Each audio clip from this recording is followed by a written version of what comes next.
Students, pardon? That's what students are not answering, sir. Okay. So this, we have a brief. What is the duration of MBBS course? Total duration? 4.5 plus 1 year internship. So this competency-based medical education was introduced in the year 2019. Earlier, the course was different, that is under MCI. But now, since 2019, this CBME course has been started, where this includes not only the knowledge part, the cognitive part, but also it includes the psychomotor as well as the affective components. Since morning, we have been listening to the chief guest speech and all these things. We have to give more value to the affective component along with the knowledge and the psychomotor skills. So the basic objective of CBME is to learn all the three domains of learning, that is cognitive, psychomotor, and affective domain. So this creates a sound balance and balance. There is based and balanced approach to overall aspect with the introduction of foundation course, ADCOM, which stands for Attitude, Ethics, and Communication, family adoption program, yoga, local language, and skills, that is enhanced skills. So this is the course outline. As you already mentioned, 4.5 plus 1 year.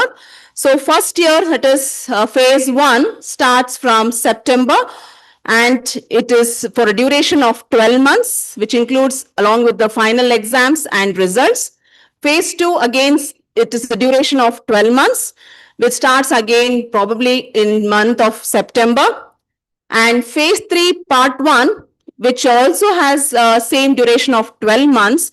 And phase 3, part 2 is for 1.5 years, which runs for, that is after phase 2, the phase 3, part 2, we have the internship.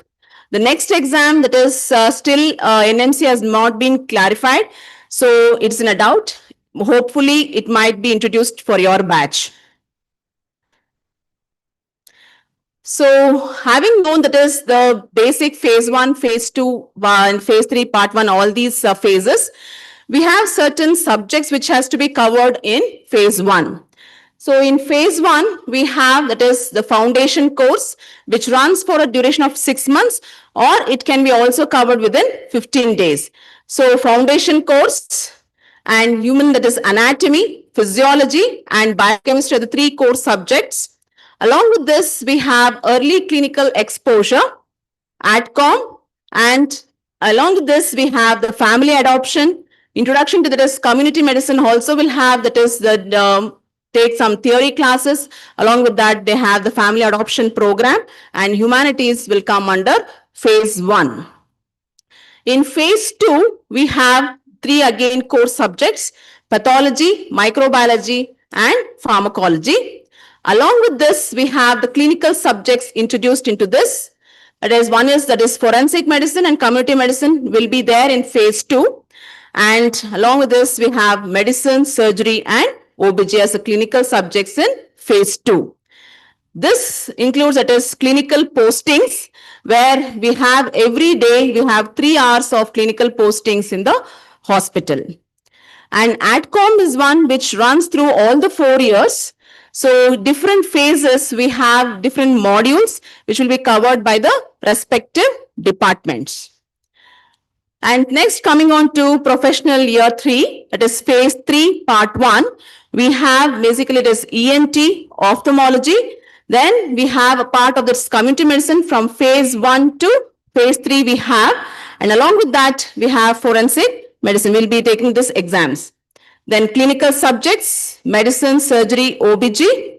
Along with that, we'll have pediatrics and clinical postings, and ADCOM is also included in phase 3, part 1. At the end of phase 3, part 1, we have what is called as electives, which will be for a duration of 1 month.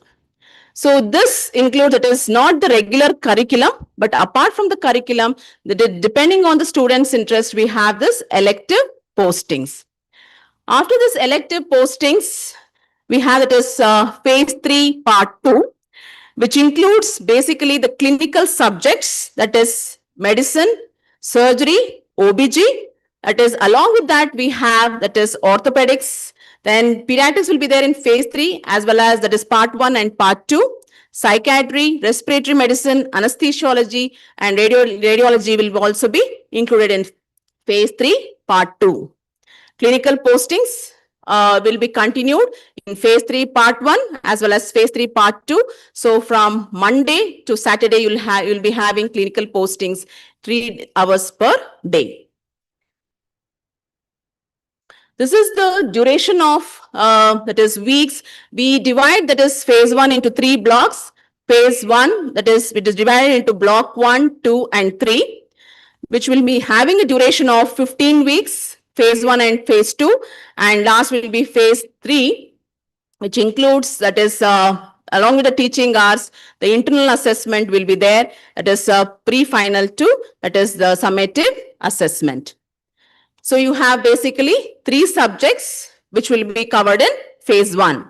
Phase 2 also has got the same duration of 12 months, which will be again divided into 3 blocks, block 4, 5 and 6, which has got the same duration of, that is 15 weeks, then 15 and 16 weeks duration.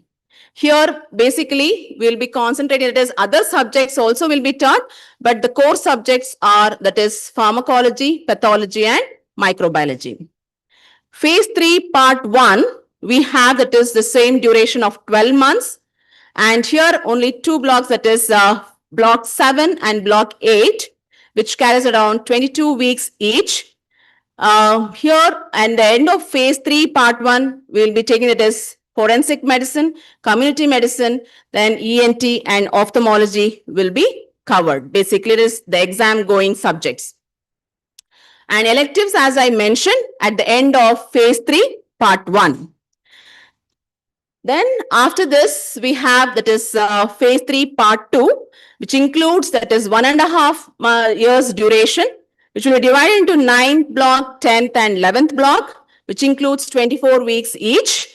Here, basically, we have the clinical subjects, that is medicine, surgery, OBG, and that is along with that, the pediatrics, which will be taken as a separate paper. And as I mentioned, you'll be having dermatology, psychiatry, radiology, anesthesia, and orthopedics will be covered in these in this phase. Then once we finish this 4.5 years, of course, we have 1 year of internship. Probably, if this completes by, that is March 30th, that is March 30, we'll be having, that is 2030, we'll be having for 1 year duration of internship. So this is coming to, that is phase 1, that is the hours, that is totally, we have 521 hours duration, which will be divided among all the 3 subjects, along with early clinical exposure, family adoption program, then you have community medicine, AdCom, all these will be included under this phase. So we have divided, that is the number of hours into lectures, small group discussion, self-directed learning will be the various areas. Under small group teaching, we have that is practicals, seminars, tutorials, and other small group discussions can also be taken part in this duration of 430 hours for anatomy. And then physiology, we have 305 hours, and biochemistry, we have 157 hours of small group teaching. As mentioned, that is early clinical exposure is earlier when we were doing that is MBBS course. We entered clinicals only during the 2nd year, but for as per CBME curriculum, early clinical exposure is introduced in the beginning, that is in the phase 1 itself. So this has been divided among all the 3 departments, that is 9 hours in each subject. So totally you'll be having 27 hours of early clinical exposure, where the students will be taken to the hospitals and they will be having, that is how doctor deals with the patient. All this professionalism will be taught in the hospital settings. The family adoption program is also a new thing which will be covered later on. So this also each that is student has to adopt a maximum of 3 to 5 families. So in rural areas, so that also carries that is 27 hours in the phase 1. And community medicine, earlier it was only in the phase 3, but now under CBME, it has been included, that is introduced in phase 1 itself. So we have lectures as well as that is small group discussions on under community medicine department. AdCom, as I mentioned, on along all the 4 years, you have different modules of AdComs, which in each year, their respective departments will take the responsibility of covering the AdCom modules. As Suma ma'am and Dr. Praveen sir mentioned, so you'll be having the sports and extracurricular activities also, which is reserved for a minimum of 10 hours. So total duration is lectures will be around 412. Small group teaching is 989 and SDL self-directed learning classes will be 30. Total hours will be 1,521 hours in phase 1 duration. Similarly, we have in phase 2, it is the concentration is majorly on the pathology, pharmacology, and microbiology, which will have the major number of hours. That is lecture, small group discussion, and self-directed learning will be amounting to around 260 hours, each for patho and pharmacology. And microbiology will have around 228 hours. So forensic medicine will be introduced in phase 2, and community medicine, as I told, it will be in the phase 1 as well as in phase 2 also, including family adoption program. And along with this, we have certain classes for, that is clinical subjects, basically medicine, surgery, and OBG classes will be covered in phase 2 because the clinical posting starts from second year. AdCom also, you have around 37 hours of duration for AdCom. Coming to phase 3, part 1, its duration is 12 months. Here we concentrate majorly on forensic medicine, community medicine, ENT, ortho. So these are the subjects where these are exam taking subjects. So along with these, we have that is clinical subjects, general medicine, surgery, OBG, and pediatrics will be introduced in phase 3, part 1. The clinical postings here is till phase 2, we have from Monday to Friday, but in phase 3, we have all the 6 days clinical postings. That is between 9:30 to that is 12:30. We have that is because we have to commute students from the college to the hospital. And in the phase 3, part 1, we have certain hours that is reserved for the post-mortem postings. Also, that is, it amounts to around 21 hours. Here also, we have lectures, small group discussion, and self-directed learning classes. Totally, that is saying, you can see from phase 1, 2, and 3, we have the total duration of hours is 1,521 hours. Coming to phase 3, part 2, that is phase 3, part 2, that is, it carries around 18 months. Along here, majorly the clinical subjects like medicine, surgery, OBG, pediatrics. Along with that, we have other subjects which have got various lectures, classes. That is, instead of the small group teaching, we have case discussions there and case presentations in the clinical postings. So total duration of hours here also AdCom, clinical postings and other department postings are also will be, that is, will be dividing the students among all these departments and they have to go on rotation. So total duration of hours is 2,418 hours. And here you have to remember it is for all the 6 days you'll be having clinical postings. Even on Saturdays you'll be having clinical postings. The clinical postings related to various subjects we have in weeks. So the electives, as I mentioned, at the end of phase 3, part 1, we have a duration of 1 month for electives. I'll later on tell what are the specific things in electives. So these are the different that is departments where the students are sent on rotation for the duration of so many weeks for clinical postings.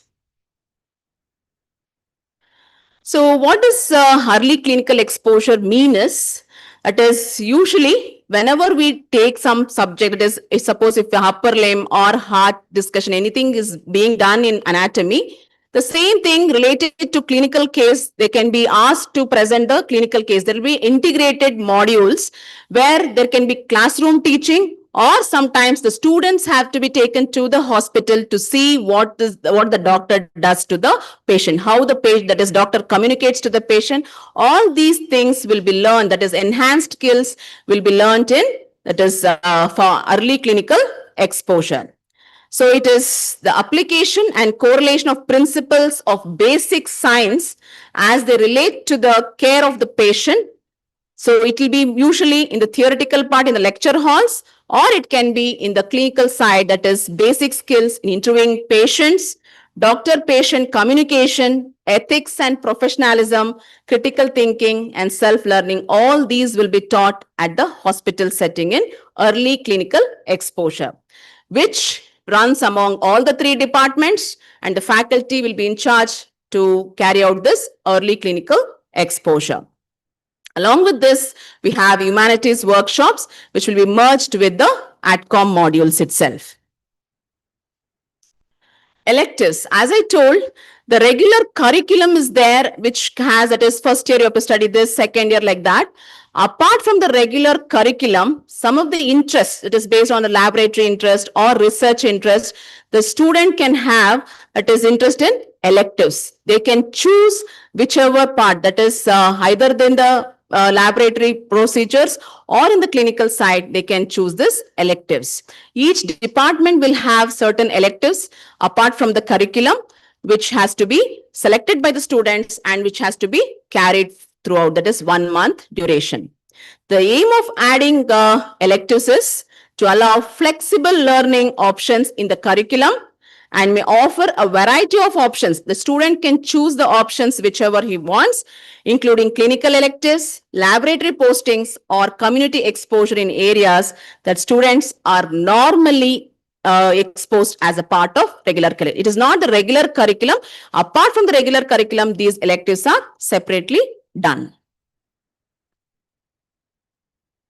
So certain subjects, it is, for example, in different, it is physiology, forensic medicine, ophthalmology, we have certain certifiable skills. That is, they have to perform by their own. That is, these certification of skills has to be practiced either on the patient or on the simulation lab, which finally has to be certified by the concerned department and the staff. There are, that is, NMC has given certain certifiable skills which they have to fulfill. So it is mandatory and desirable comprehensive list of skills which has been given through the NMC body, and it is which has to be followed. So that is that terminology is called as I, O, and D. I stands for independently performed on patients. O stands for, that is observed in patients or on simulation. We have a well-equipped that is simulation lab. It is at the hospital, where you are given hands-on experience to perform various skills. And D stands for demonstration on patients or on simulations under the observation of the staff, supervision of the staff. This is given in NMC, it's this one schedule.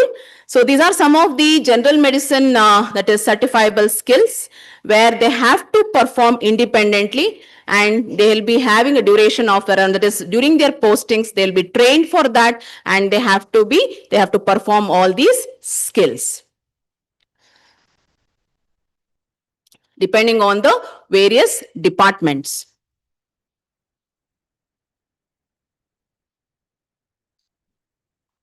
Coming to ATCOM. Earlier, we had no issue that is ATCOM module, but now because of lack of communication and that is professionalism, that is this ATCOM modules have been introduced. It runs through all the 4 phases. So it means that is attitude, ethics, and communications. It is a longitudinal modular program that provides for instruction in professionalism, ethics, and communication skills, where the NMC has been given certain modules for the respective phases, which has to be covered. So dedicated, that is, we have, as I mentioned, in different phases, we have allotted hours. During that period, we'll be covering ATCOM modules. And regarding this attendance, you have to be very careful because, as Madam mentioned, there are no chances of taking attendance. You have to procure, you have to, 75% of attendance is mandatory for theory and 80% in practicals or in clinical postings. If you don't, but it is maintain this attendance, then you'll not be permitted to take up your summative exams. So be careful. Don't take unnecessary, that is, be absent for most of the classes. Attend almost all the classes so that your attendance will be maintained. So always remember, 75% attendance is mandatory for theory and 80% for practicals or clinical subjects. Even for, that is, early clinical exposure, electives, and also clinical postings, it is 75% attendance is mandatory. As I've shown, that is, from tomorrow onwards, the foundation course starts. So there also you require to maintain 75% attendance. And in early clinical exposure also 75, elective 75, ATCOM also 75%. Whereas in small group teaching or practicals or self-directed learning, you have to have minimum of 80% attendance. This is just an overview. This, I think, so you have it in your academic calendar, that percentage of attendance, what you have to maintain. This is also related to clinical postings. And then again, phase 3, part 2. And regarding the internal assessment, so we have what is called as continuous assessment, and at the end of blocks, each block, that is, for suppose you are in first year, block 1, 2, and 3, we have at the end of each block, we have internal assessment. So what does this continuous assessment means? It is at the end of each chapter or at the end of anything, it is left to the discretion of the department to assess you all. That is, it could be through MCQs or 1 mark preceptor, whichever the department decides, it will have a continuous assessment for the students. It is also, attendance is also mandatory and it will be scored. So you have to score properly. It is usually at the end of that is block, you have internal assessment for 100 marks, which includes, that is, continuous assessment as well as end of, that is, block assessment for both for theory as well as for practicals. Is it clear? So you all have to take part. It is each department has its own method of assessing the students. It is called as continuous assessment, which includes, that is, assignments, seminars. These are some of the examples which we are quoting. Clinical case presentations, preparation of clinical case for discussion, or problem solving exercises, or project for healthcare in community. All these, it can be a descriptive written test or a multiple choice questions. These are meant for continuous assessments. So at the end of, that is, first year, you will be writing, that is, at the end of each block, you'll be writing as an internal assessment, which will be finally, which will be calculated as average of all the 3 internal assessment will be noted. So there shall be 3 internal assessment examinations for each preclinical as well as paraclinical. But the subjects which are taught in other phases, for example, community medicine in phase 1, phase 2, and phase 3, forensic medicine in phase 2 and phase 3, like that, they have a certain percentage of marks which will be calculated in different phases. And finally, cumulative, they have, it is 100 marks for theory and 100 marks for practicals. Any doubts? So the criteria, this is basically the criteria or eligibility to take up the final summative exam. So learners must secure minimum of 40% in theory and practical separately. But when combined theory and practicals, it should be 50%. If not, they will not be eligible to write the summative exam. That is the final exam. So you will have to maintain, that is 50% of internal assessment marks. This is for eligibility criteria. This is the Dr. Renuka ma'am will be covering with the examination pattern. I'll just highlight on this. This is for the final exam, university examination. We have anatomy 2 papers which carries for 200 marks and 100 marks here, practicals, which will be again divided into practicals and BioOC. So you have in the first year, that is anatomy, physiology and biochemistry 2 papers each. And phase 2, you have pharmacology, pathology and microbiology 2 papers. And in third, that is phase 3, part 1, you'll be taking forensic medicine, community medicine 2 papers, ENT and ophthalmology. And in phase 3, part 2, you have medicine, surgery, OBG and pediatrics 1 paper and remaining are 2 papers. So this is the university pattern of that is examination. And final year, you have different percentage of questions from different subjects. As I mentioned, it is mandatory to get 40% separately. Even for passing criteria, you have to get separately, that is minimum 40% in theory and 40% in practicals. Combined, you should get 50% totally.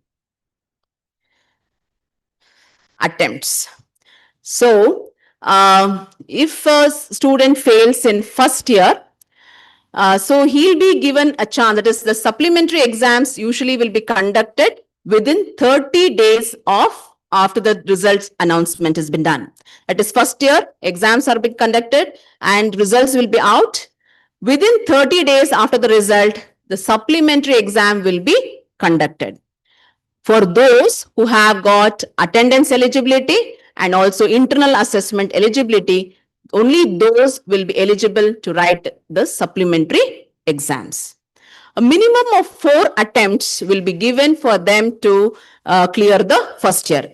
Unless and until you clear the first year, you cannot step into second year.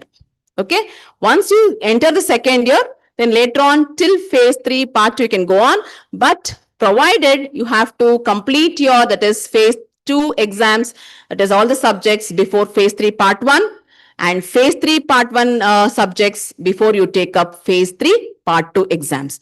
Only in first year, you have to completely clear all the subjects and the attempts will be only 4 attempts will be given and supplementary, as I told, 30 days after the result announcement.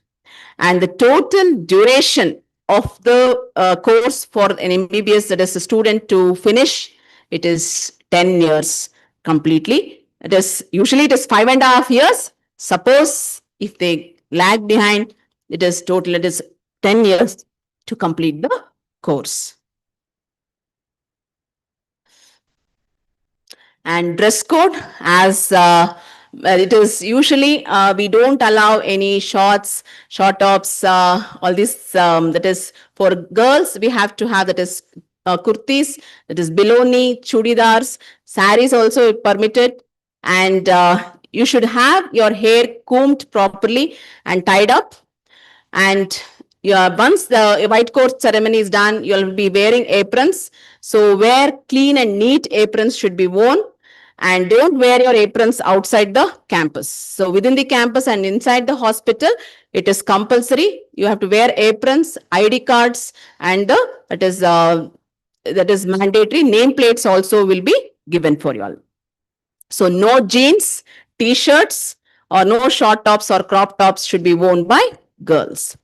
And for boys, that is the formal dress with, as mentioned, with leather shoes.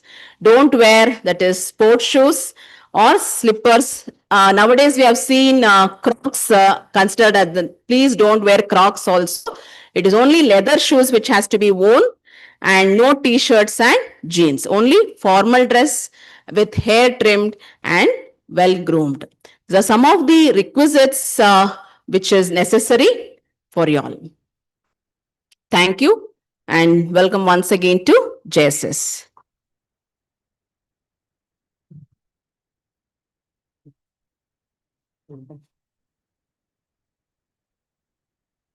Thank you, ma'am, for sharing valuable insights on the structure of MBBS program. You very briefly and nicely touched upon EdCom, early clinical exposure and electives. I request Dr. Deepthi, Associate Professor of Pediatrics, to present token of appreciation to Dr. Pushpa VH.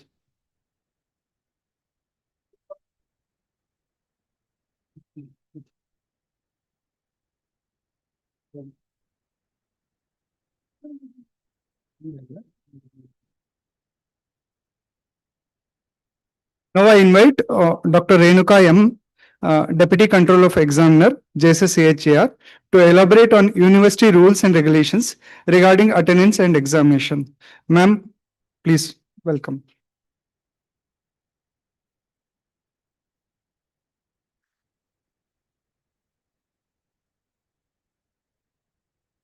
It's here, I guess.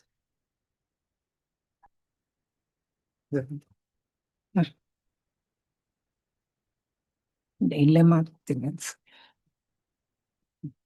Use this.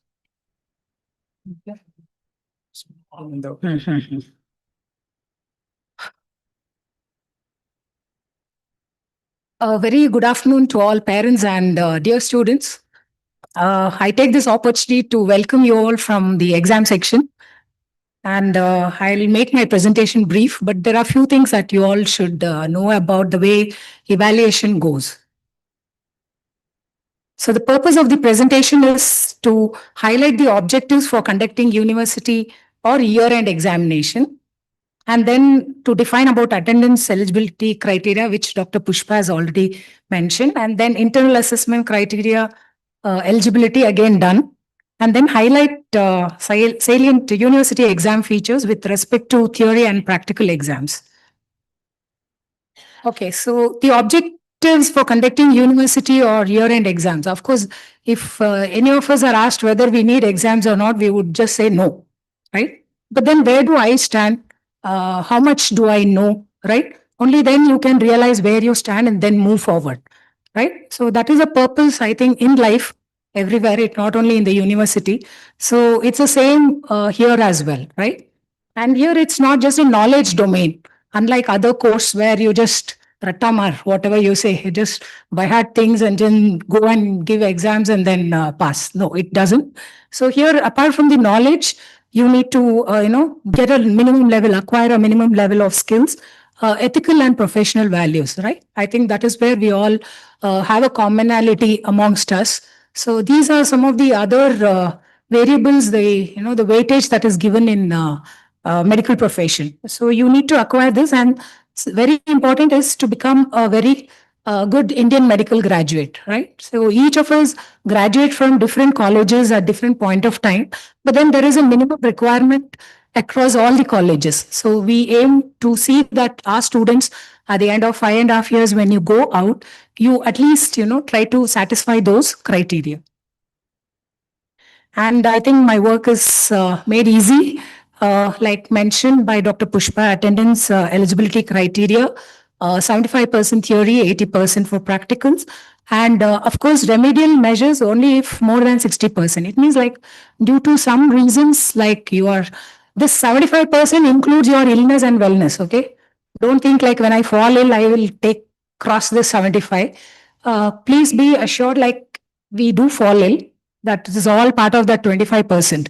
Going on a tour, going abroad, chilling in the room is also considered leave. Okay, so please get that, and that beyond that, if at all there is any chronic illness that somebody has in the family, or you are something untoward happens, and then based on the reason you mentioned, you've produced the documents and then approved by the departments and the head of the institution, you can you will be given certain assignments and all to make up for that, and then you become eligible.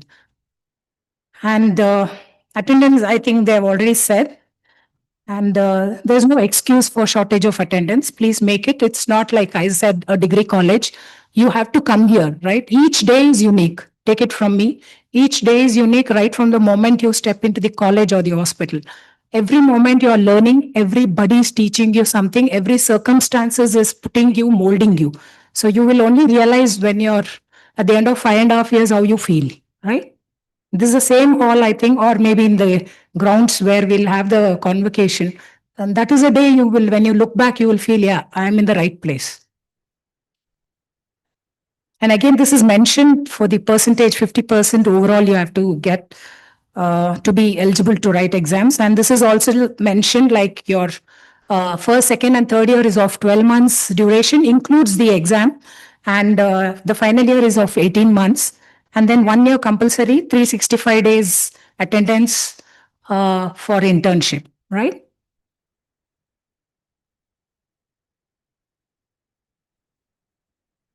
And the exam, almost since you're all like 250 students, the exam practicals goes for 10 days.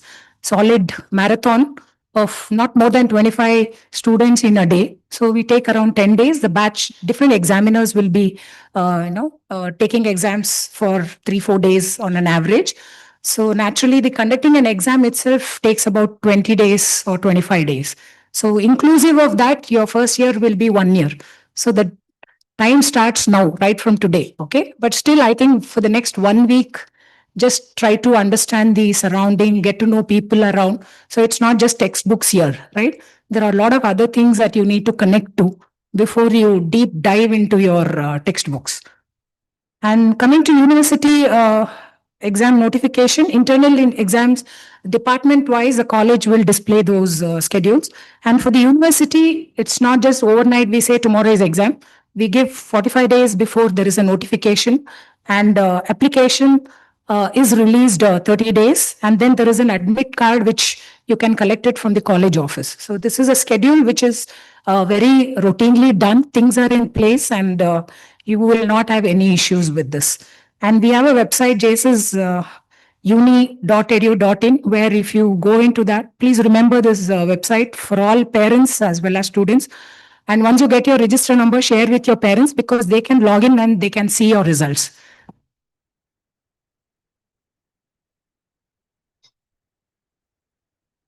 Okay, this is already mentioned, like year-wise, the different subjects and the weightage for theory and practicals. I'll not repeat. Method of evaluation, similar to internals, like same thing, theory and practical exams. And final exams is of 3 hours duration, which will be conducted in the next floor. There is a big hall to accommodate all students at a time. And it is in the format of multiple choice questions, and then long essay, short answers. And practicals, you have lab experiments, clinical procedures, and Viva OC. And then this is just an overview as to schedule of exam bell timings. Okay, there is one very noisy bell that is installed. Any of us would get alerted the moment you hear it's. I think 1 year from now you will start hearing that noise. Let me not talk about much, but then there is a schedule that is maintained. First bell rings at half an hour before the start, because you will be somewhere. Even though bell rings, you're there, but you will not enter. That's the issue, because the last minute flipping the pages happens. But still, there is a bell half an hour before, and then at the start of exam, and then half an hour after the commencement of exams. And no candidate will be permitted to enter the hall after half an hour. Fourth bell 1 hour after, and candidates are permitted to leave. Because if the student is so well, has done the paper so good that he's done with 1 hour, he can leave, right? Or if the student hasn't studied anything. So these extremes will take, this bell very seriously. And, but then it's not that easy. All of us will end up using the 3 hours, okay? So it's just that one call. And then 10 minutes prior to the final, there is one bell. It means that you need to get ready, and whatever the last minute, any thing that you want to still write, you can finish off. And then at the end of 3 hours, the bell rings. You have to leave your booklets, ensure that it's collected, and then you quit. And this is a booklet of 52 pages. No additional pages is given. You can use any page, number of pages within that, and then you have to give it. And you can use different colors, because anatomy, you can use different blue and yellow, brown, red for highlighting the features. And this is the just giving, how the answer booklet looks. Front page has got all your details, the profile to be filled, and the second page has got instructions. The third page is where you start writing. And here there is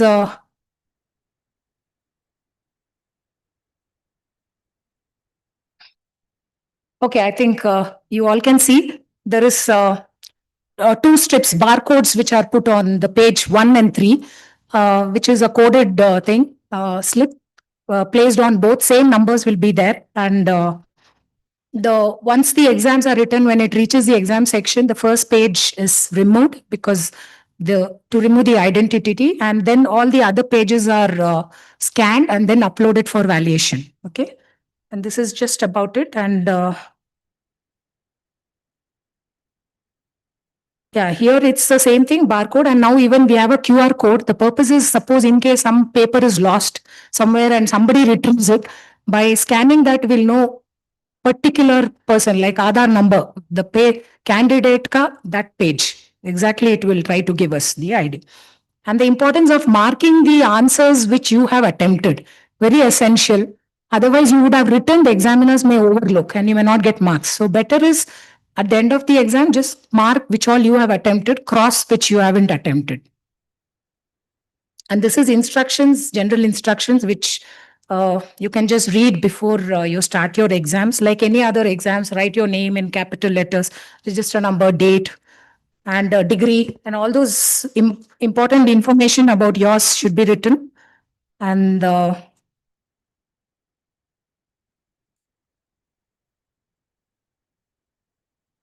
there is certain very rigid policy on malpractice. Please don't get into all those mess. Just mind your business. No, write what you have read and done.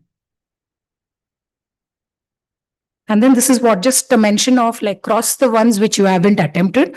And then whatever answer sheets which you haven't used, just cross, put a big cross mark and then submit.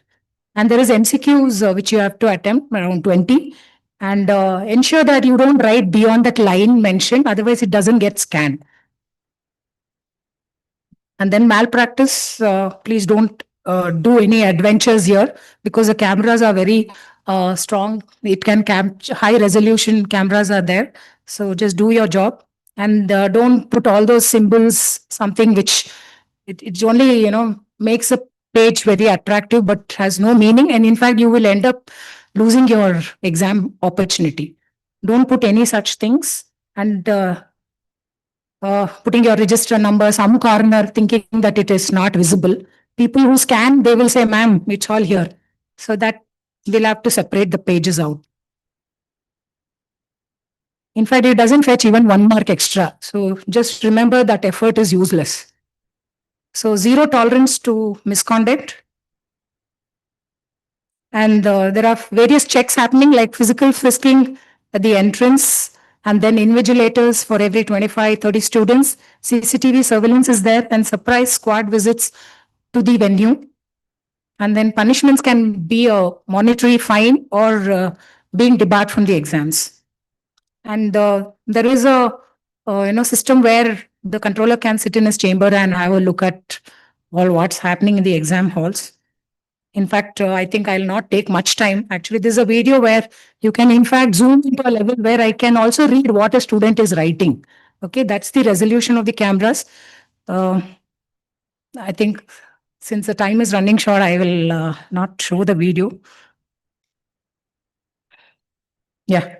So once the exams are done, the scripts are collected, and in the exam section, it is shuffled, coded, identity is not revealed anywhere, and it goes for digital valuation and double valuation, and anything deviation more than 20% goes for another third person to validate, and we take the average of that. And then once it is decoded, results are generated. There is no provision for revaluation, okay, because it has gone for multiple valuations. So no revaluation. And if you are rich enough, you pay the 1,000 rupees and then get it done. Otherwise, I'll tell you, till date, no paper has made any miracle by giving for revaluation. So just think before you want to approach us. And retotaling is possible. Again, this is also system generated. There won't be any faults. Again, a waste of money. Or copy of theory answer scripts. Again, major, no change will happen after once you have written down. Okay. So it's only that you will take little time to justify parents like, no, I wrote this much, but this is the marks. All this is useless. Right. In fact, if they do another valuation, get less marks. So better don't do all that. This is my suggestion. Don't do any such things. Some tips, again, very essential. It's not just exams. I think we are individuals who have a lot of other things in life, and there are ways how you have to prepare yourself. So these are some general guidelines.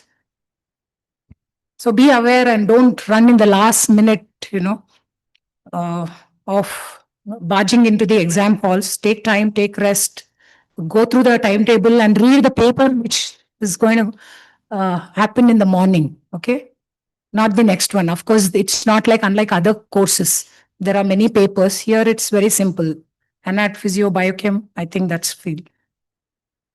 These are all things you just have to take care as an individual, very essential. It's not that we sit here and conduct exams. We know like what is the efforts put by students, their parents as well, right? In fact, parents almost like they are stressed double than what students are, right? So don't stress them, one thing. Stay connected so that you don't push all the stress on the last day. And this is already mentioned. Only thing is there will be 4 examiners, 2 from the same college, 2 from the other colleges, and they are evaluated impartially. So don't tell that examiner was very strict or she was jagging me, asking a lot of questions, nothing like that. Because the other 3 are observing, right? And they're also evaluating some other components. So you will just get averaged and whatever you deserve, you will get it. And supplementary exam, like mentioned in the first year, within 6 to 8 weeks, we do conduct. And once, we'll have to do this. And first year, unless you clear, you can't move forward. Later on, you can move forward, but you have to keep complete the previous exams and then move. I'm sure recently, like the pass percentage is very good. So I think your batch also will retain the same.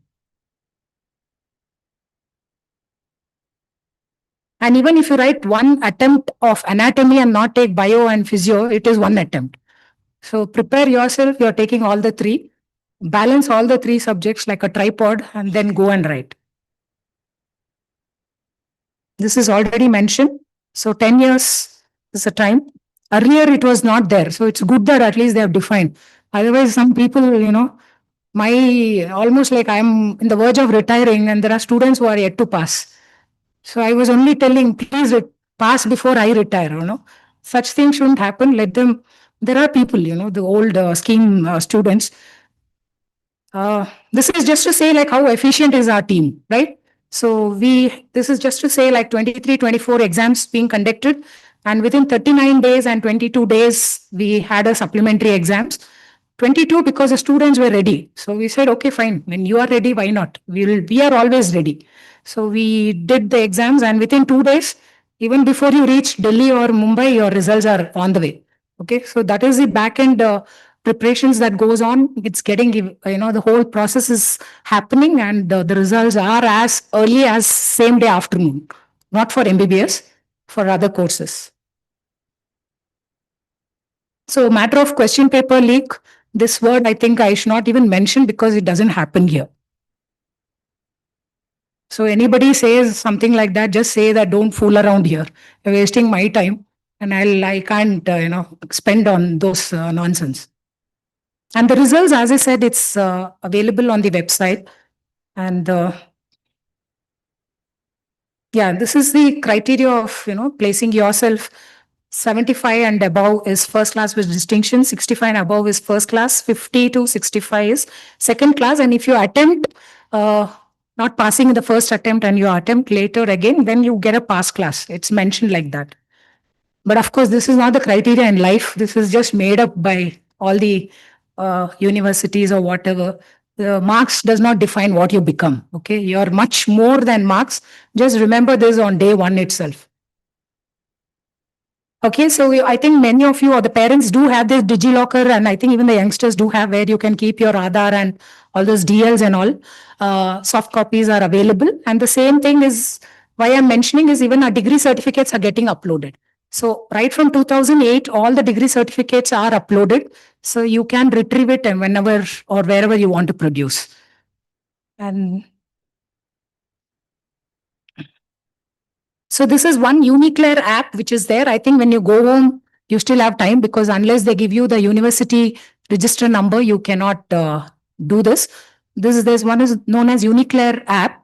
Download it from Play Store, and there are features for the students to utilize in terms of your academic assessments, marks, and all those. Then attendance, then pre-exam. It will notify you the dates of exams and which hall, where is the venue, and the results can be seen, and online study material and previous year question papers are also available. So once you get that number, I think you can register number, you can use this. So I think I'll end my talk this just to say that it's beyond a textbook of whatever you are joined here, and this is a journey and not a destination. So just it's an evergreen. All through your life, you're reading and what do you say, learn, unlearn, and relearn. I think this is the buzzword of today's world. So I think we need to take it as it comes. If at all you have reached to this point, it means that you can do better in life, right? So you all are fortunate, and we are also fortunate to have you all as our students.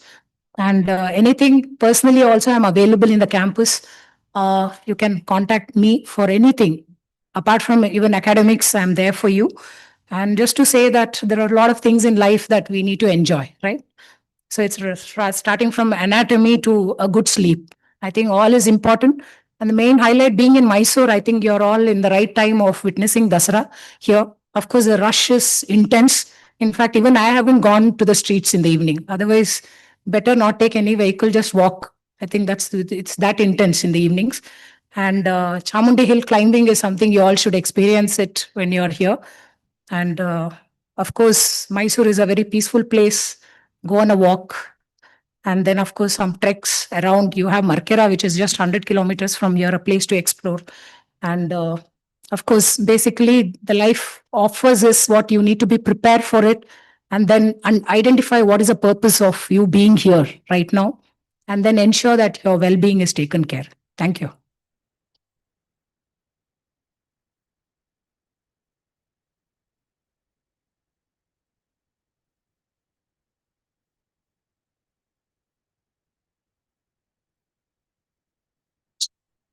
Thank you, ma'am, for your valuable guidance and clearly explaining the university rules and regulations regarding attendance and examinations.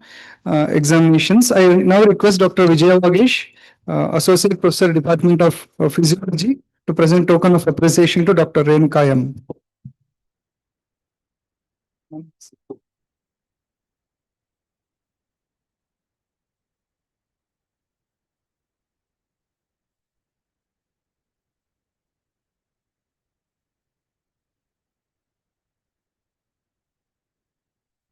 Next, I invite Dr. Amogashri, Assistant Professor, Department of Community Medicine, to give an introduction to the Family Adoption Program.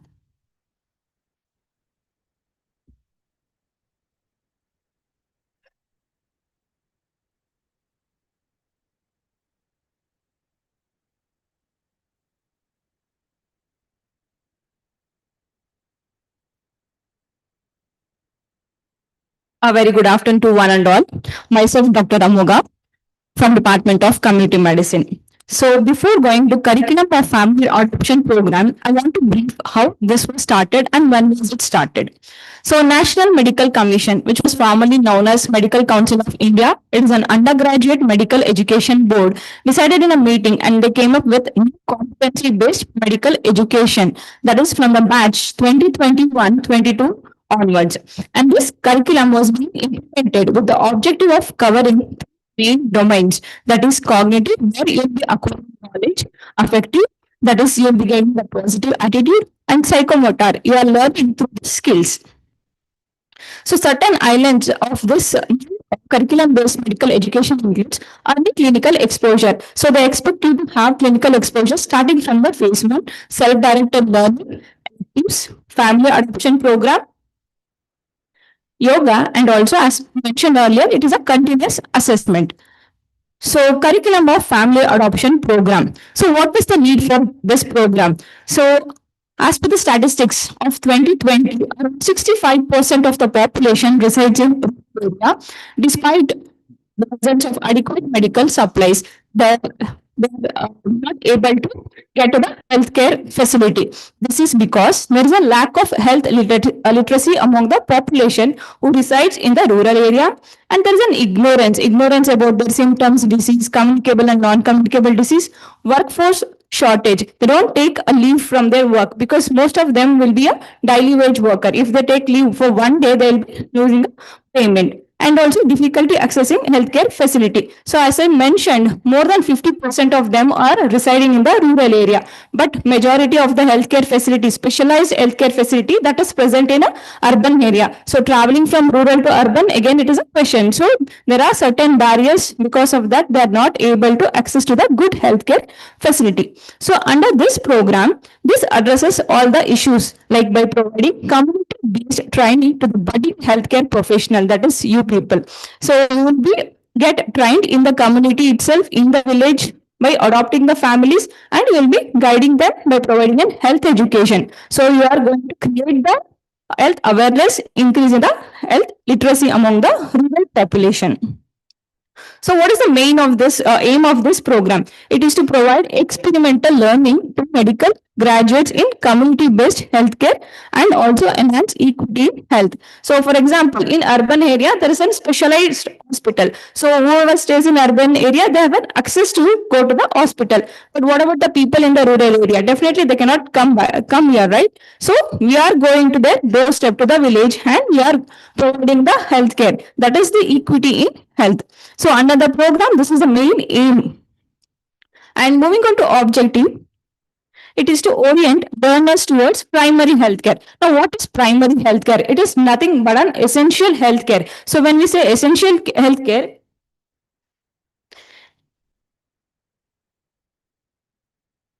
this means this should be affordable to the people, not only affordable, also acceptable by the people, and create health-related awareness within the community. So we expect you to give health education to the people. It may be on a simple topic like diet or physical activity. So once they know the things, we can by that we can prevent the diseases. So you are going to create the health-related awareness among the adopted families and act as a first point of contact for health issues in the community, and also serve as a conduit between the population and healthcare facility. This mainly happens whenever there is a chronic illness in the family. For minor, you can tell the patients to take the tablet or continue whatever the treatment they are taking. But what if they need more treatment, specialized care? So at that point, you are the point of contact. You have to refer the patient from the rural area to the hospital, so that so by that you will be serving as a point of contact. Then generate and analyze the data to improve health outcomes and evidence-based practices. For example, in the first year, we expect you to ask some of the basic questions like, are you suffering from a disease? If yes, if they are telling yes, then you will be asking, what is that disease? For example, if they tell hypertension, next question will be, are you taking medication? And then the next question is it under control? Almost I asked 4 questions. So like this, we will be taking certain data and we are going to analyze. Once we analyze, we will be knowing what is the health outcome. So similarly, 250 students, so minimum like each student will be getting around 3 to 5 houses. So if we take it as 3 also, there are 750 houses. So like this data we will collect, analyze and check the overall health outcomes of that village. So when it starts, it begins in the first professional year and continue till the 3rd professional year under the Department of Community Medicine. So family allocation, as per NMC rules, the students adopt 5 families each. So there is a relaxation. If the village is small, less number of population are present, so we can give only 3 families, but 3 is a minimum. So we can give 3, 4 or 5 depending upon the population of that particular village. And preferably in the village which is not covered by the primary health centers, adopted by medical college, because if you have already adopted, we are providing the healthcare facility. So NMC mandates that we should take the villages which are not covered by us. But if the travel time exceeds more than 2 hours, then we can consider the people who are staying in and around the cities, like those are underprivileged or hard to reach people, like those present in bastis or jagis or towns. That time we can consider these places. And mentorship. Students should work under a mentor teacher throughout the program. So myself and Dr. Rashmi from Department of Community Medicine will be coordinate for your batch along with other staffs and postgraduates. So then what else you will be having? One is a diagnostic camp. Annually, there is a health camp where we will be looking for local health issues like anemia, malnutrition, hypertension, and diabetes. And specialties across from the department, they will come for the camp. They will treat the patients, and also we will be distributing free medicines. In case of chronic illness, we need involvement of student participation, because they have to refer the patient to the hospital. And once the patient comes to the hospital, the student should follow the same person in the hospital also. And environmental consciousness, that is, students are encouraged to plant trees or the medicinal plants during their visit. So what are the targets? So in the first year, we expect you to learn communication skills and inspire confidence among families. So we are telling we go to community and you will be adopting 3 families. Looks easy, but it is not easy. There are many challenges. One of the big challenges, the language. Okay, you have to learn the local language. When you know the local language, you will be able to communicate well. When you communicate well, you will be able to have a good bond with the families and understand rural dynamics and government health programs. Each state will have a different health programs. So for example, I've told like understand rural dynamics. So you go to a village, most of the population in the village is following Hinduism, and they're vegetarians. And if you come across a child who is malnourished and tell the child parent that give 1 egg a day for a child, will the family accept that? No. So you have to learn about the rural dynamics and also learn about their culture, customs, whatever is followed in that village, and learn to analyze the data and identify health issues. I already gave an example. Like you, in the first year, you'll be collecting some basic information. And at the end of first year, you are going to analyze and see what are the health conditions which are prevalent in that particular village, and participate in environmental protection activity. It can include even cleanliness drive or plantation. So coming to second year, inspire active community participation through adopted families. As I mentioned, there is camps will be there yearly, and many other World Health Days we will be observing. So once you have a good communication, good rapport with the families will come and participate and get benefited from these programs. And you are going to become a first point of contact for the families. And again, at the end, you are going to compel outcome targets achieved. So first year, we expect you to ask only the question. In the second year, at least you'll be able to screen for certain disease. Maybe you take a check for a BP or for a diabetes, or you can check a anemia. So that like that you will be screening. And at the end of second year, we are going to analyze the data and compare what was there first and what is there now, and is there any improvement in the health outcomes. In the third year, it is about analyze involvement and impact on socio-economic dynamics. And at the end, you are going to submit a report which addresses health improvements of the family, all the 3 adopted families, immunization, sanitation, any de-addiction, or any other issues. So what is the teaching learning method here? So first day itself will not take you to the field. So initially first few days or the first 2 classes will be about orientation. We will be telling what questions to be asked, how much to be asked, and also give you some simulated examples where you can practice like how to ask questions and what type of answers you will be expecting. Then maybe in the second or third third classes, you will be taken to the field where you will be doing a field surveys. Then there will be community clinics, then multi-speciality clinic. As I mentioned, it will be there annually, and PRA techniques. So that is includes even the group discussion in the field. And NSS activity, mainly for environmental sustenance activity, we take help of NSS. Then assessment method, community case presentation. So if your family is having any some problem, maybe hypertension, so we will be discussing the same case in the community in front of the patient. Then we will arrive at the solution. And also through logbooks, journal of visits, and yeah, some competency certifications. Teaching hours.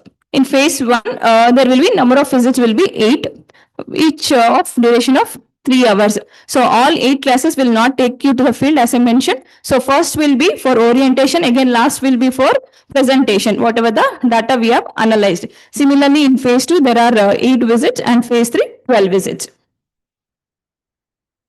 So what does the student do? Students are expected to bring changes in the family by understanding their disease profile. So you are going to learn the disease profile of each person present in the family. So 3 families, you should be knowing what is the disease profile and linking them to healthcare settings. If they have any problem, you have to link them to the healthcare settings. So if they are not able to come to the urban area, then you can link them to the nearest sub-center or primary health center. And also through behavioral change communication. The person is not having any health issues, but is having a risk factors. So whenever you are giving health education, keeping the risk factors, you have to give the health education. When they adopt those measures, so there is a change in the behavior. We can prevent the person from having a disease. That is nothing but behavioral change communication. So basically, you are going to link the patient to the hospital or bring the change in them. And what is the benefit to you? One is improvement in the communication, helps in their professional growth, learning to be with, empathize with the family they adopt, and with the rural population by understanding their customs and limitations, and make them as a team leader of healthcare. So we will be conducting many activities, and you people are coordinating. By that, you become the team leaders. Then benefits to the adopted family.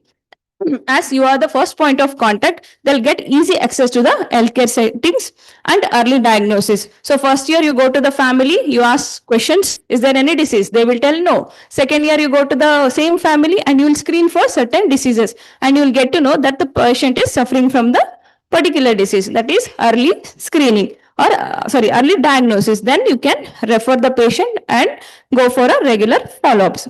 Awareness about the health benefits. Then reduce healthcare expenditure, specialized care at a affordable rate. So there is an out of expenditure is reduced, and also knowledge enhancement about preventive measures. As you are going to give the health education, there is an increase in the health awareness and health literacy. So how we start? First, we will be identifying the villages. So usually it will be around 15 to 20 minutes from the college distance. Then orient the students about the village profile, and what questions to be asked. And then we will take to the village. Then adopt the families. So minimum 3, maximum 5, depending upon the population of that particular village. So journey so far, we started FAP in 2021 and 2022. So village we adopted Medar because in Mysore, it is just some 3 kilometers from the college. Why we adopted Medar block is that is urban areas. This is just like post-COVID. So people were not accepting us. So there was some relaxation that we can take a area which is already under us. So for the batch 21, we took Medar block. And from 2022 onwards, we went to far villages like Ancha, Ramanalli. And for the next batch, it is KR Mills, Halekesare. And now, who are in the first year, we are doing it in Varuna, Pillahalli and Dandikere. So far, we have adopted around 2,500 families, health camps around 20. We have conducted environmental sustenance activity around 80, and we have provided more than 80 health education sessions in the community. So this is picture from Ancha, Ramanahalli, and we launched the FAP program at Ancha and also released logbook, and this was featured in Star of Mysore. You can see some of the pictures on that side, where we have gone to the village, gone to their house, but we have found the people in their most favorite place, and we examined there only. And people are accepting that. They are very eager to get their BP checked.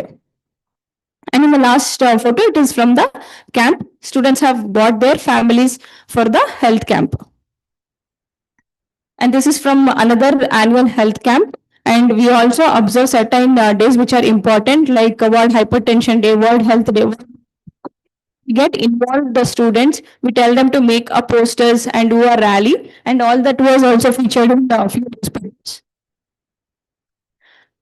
So blood test was done in the camp. So in first photos you can see, and next photos, students are involved in the camp. Like one is examining, so doing the anthropometric measurement for the students, and other are distributing the free medicines. This is a rally during No Tobacco Day.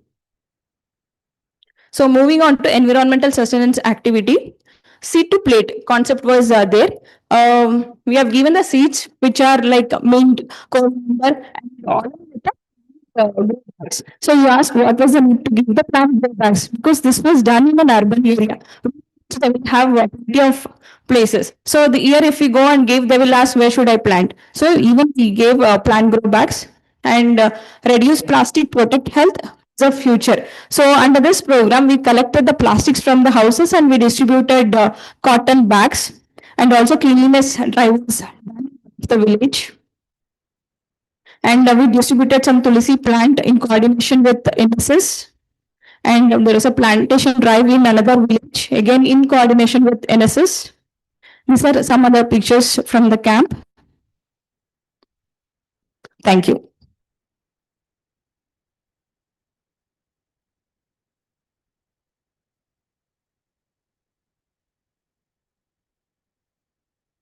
Thank you, Dr. Amoga, for sharing the objectives and significance of the family adoption program. I now request Dr. Pushpa, Professor of Pharmacology, to present a token of appreciation to Dr. Amogashri.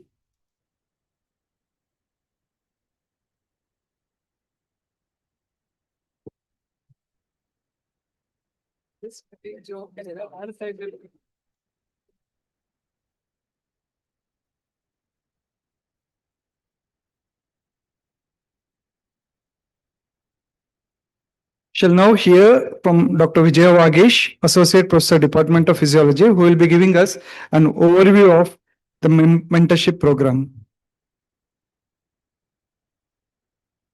Good afternoon to all my students and parents. I think from morning we are having a very mind-boggling session and all are saturated. Let me keep it little lively. Yes. So I am here to tell you about the program that we do for the student support, what we call it as mentorship. So can I ask students, what do you mean by mentorship here? Come on, let us wake you up. Your classes are from 8 to 4 every day. So be awake, alert, and be with us.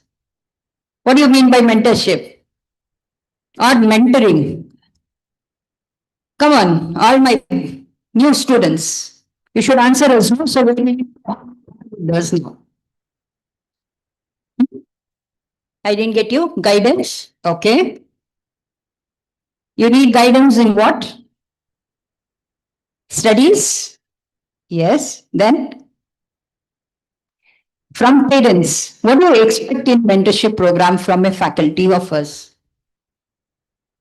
Because this session, mentorship, I believe it is something which we all three play a part. That is, we faculty, parents, and our students, all three we play a part together to make it successful. Sometimes it happens that in mentorship, I do agree, to mentor your student, that is guiding them in the new professional environment, making them adjust into this particular environment, asking you how to cope the new of your studies, what you have entered, how your curriculum is, and also giving you certain emotional guidance. So what happens in this process, parents feels that the mentors are the pseudo parents. Yes, that is, you are handing your kids to us. Yes, it's partly correct. Why I am telling this clearly is we want your involvement to be maximum again. We don't say we are not their pseudo parents. We are their pseudo parents during that particular tenure who will be guiding them only in the academic and only when they approach us for emotional support. But parents are the main pillars for them from their childhood. And I believe you people, what you guide them is far, far, far, far more than what we guide them. So don't please feel that your mentor is being there. So everything mentor will do, we will take a backseat. That is not the right thing. We want you to have a close relationship with the mentor who is being allotted to your child. Be in contact with them so that you can be in touch to know about how is your student's status. That is your kid, whether he is attending the class regularly, whether his performance in the class is good enough, how is he doing it. So all these things he can do, or you can be in contact with them. Students, we want one thing from you all. I know that you are all good. You feel many times that parents are only bothering us. Why again teachers are involving with you all, right? Many of you feel it that we don't require anyone to mentor you. Yes? Yes, you all know everything because God gives you everything. But still, we are going to hold your hands in all the aspects what you require us for which we want one thing from you. That is the commitment to meet your mentors. We want you to come frequently, meet the mentor who has been allotted to you. Don't think that the mentor will call you because it is you who is in requirement of the care. So kindly meet the mentor frequently, at least once in 15 days. Come, have a chat with your mentor and go back. Chatting is not like how you do with your friends. Hi, hello, how are you? We are teachers here. So kindly, there is a line again. So come, ask the mentor whether they are free, available, whether they have time for you so that you can have a discussion with them regarding your subject matter, or it can be your inability to adjust, or you are having other kind of problems in this particular arena that is in our place. So if you have anything, they are there to help you people. Parents, thing from you is, as I said, please be in touch with our mentors frequently, at least a month. I told the kids at least once in 15 days. I want parents to be in touch with the mentors at least every month, asking what about your wards are doing. Kindly contact the teachers between 9 to 4. It's a simple request from all of us. Why? Because during these college hours, we'll be having all the details about your kids in our mentorship book, which we maintain individually for each of the kids. Here, each teacher will be allotted 7 to 8 kids as their mentees. So I'll be having around 7 pseudo kids. So along with my kids, I'll be having 7 kids of these coming under me as mentee. So what happens is I'll be not remembering all 7 kids ka each detail. What is his attendance in anat, physio, biochemistry or anything. If you call us between this 9 to 4, it will be very helpful for us because we will follow up and we'll let you know the status of your kid. But remember, please guide your child to meet us frequently because as I said, present generation kids feel that they require no mentoring, full-fledged independent kids. We are happy for that. But still, when required, they can contact us and be in touch with the mentors who are allotted to them. I think this can be done from all three of us. Students can meet their mentors frequently every 15 days. Yes or no? And parents, kindly, as we said, we are there to support them, but we require your hand support there again. We want your equal role with us in maintaining it. So please make sure that it is a two-way road. You also should come to us. We will also call you whenever we find there is any particular issues, that is you are backlogging your studies, your attendance is a short. Yes, we will start inviting you by ourselves, saying that why is it happening so if you don't approach us. So it is something like a two-way road. Nowhere it is single. And please don't call the parents. So I will say that don't call the teachers in the night at 10 o'clock, 11 o'clock asking, ma'am, my son is sick. Do you want to attend the classroom? Or this has happened. Or something like tomorrow there is Karnataka Band. Is that a holiday or a college day? Any such kind of information will be shared in the official group what we create for the students. There will be a WhatsApp group created for the students. Any holidays, any sudden declaration of leaves will be declared to you people there in the group. So no need to ask us or message your mentors in any of those aspects. You can just meet them during class. But yes, in case of emergencies, I do agree. We have emergencies where we suddenly fell in, we don't contact. Please, at that time, you can call the mentor, seek their help. They'll be there to guide you throughout your way. Okay? I believe this is more than enough for you to know about the mentorship. Yes. So your mentors will be allotted within the next 15 days. So college will provide which faculty is your mentor. Students kindly contact them. The list will be even sent to the parents regarding mentor for your kids with the phone number. Whichever is the easiest way for you people to contact them. It can be the mail or by the phone call. You can be in the touch with the mentors. Thank you.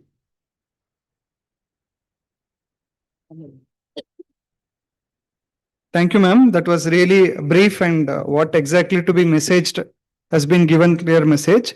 I invite Dr. Arun sir to come over the dais to present token of appreciation to Dr. Vijaya Vagish.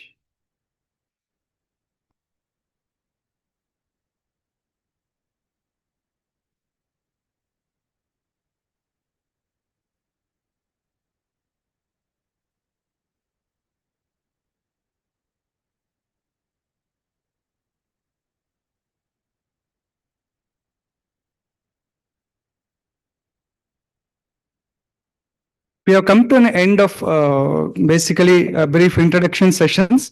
Now we'll have very short sessions of introducing mainly as discussed, it was told anatomy, physiology, biochemistry, and community medicine was the primary subjects in the first year. So we'll have a short brief introduction of faculty by HODs of individual department.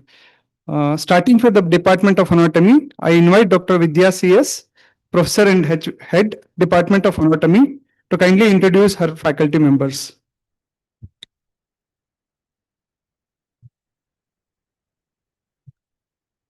Thank you, sir. A very good afternoon, one and all. A hearty welcome to JSS Medical College and congratulations to all the students and proud parents who are gathered here. So, with divine blessings of His Holiness Shri Shivrati Deshikendra Mahaswamiji, a brief introduction about our department. Our department is equipped with cutting-edge laboratories and advanced teaching aids, offering academic excellence training with unparalleled learning experience. And we also have anatomical models and specimens, and with the digitalized museum with a unique QR code which has been done recently. And also we have procured a state-of-the-art virtual dissection table, which is supplementary for the dissection classes. And this gives a 3D anatomy platform, eye visualization for the visualization of structures. Other than that, we also have the genetic clinic has been established in JSS Hospital for genetic counseling for the needy people. And we also have been academic. Our staff has published more than 350 publications and 35 research projects with the various funding agencies from ICMR, IPH, DBT, and JSS-HR. And also, we have collaborated with various clinical departments, and we are organized various cadaveric workshops, more than 20 workshops in a year with various disciplines, surgical discipline and allied discipline. With this brief introduction, it's my proud privilege to introduce our shining stars of anatomy department. Myself, Dr. Vidya, Professor and Head Department of Anatomy. And next is our Professor of Anatomy, Dr. Pushpalata K,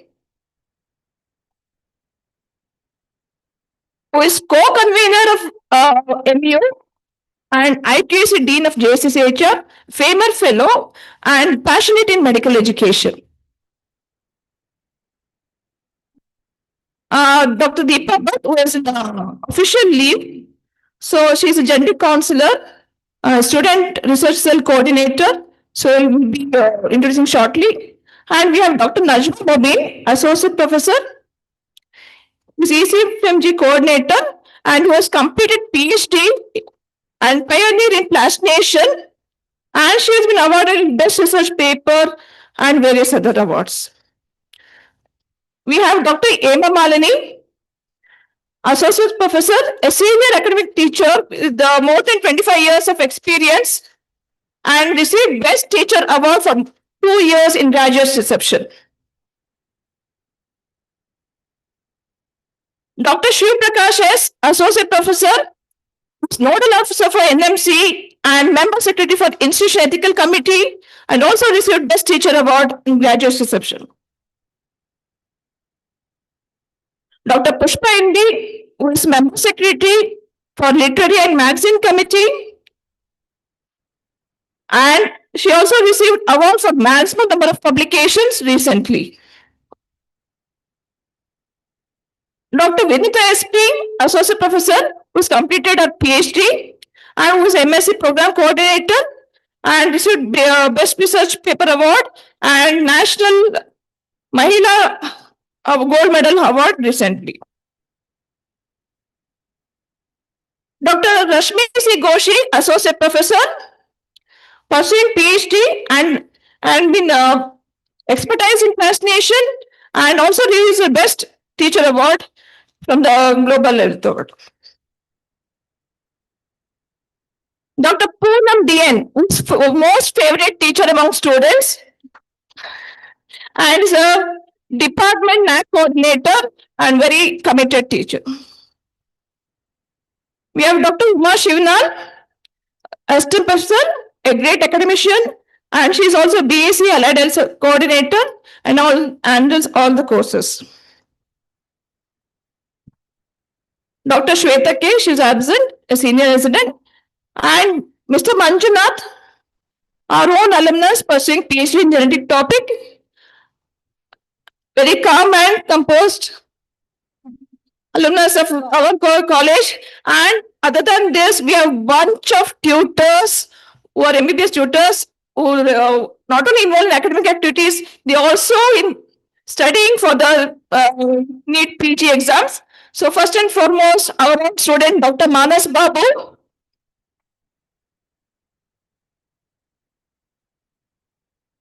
Dr. Yashas Natraju, who has completed from Mysore Medical College.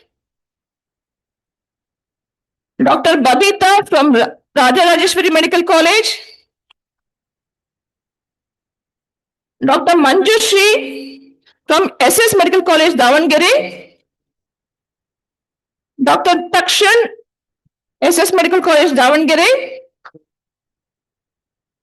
Dr. Nitin, Navodaya Medical College from Raichur. Dr. Krishna Ananya, our own student again. And Dr. Suruchi from Siddhartha Medical College.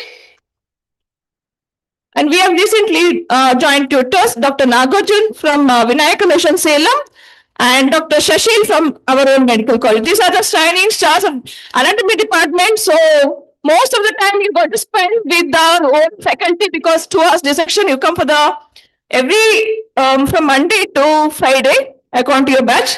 Thank you one and all.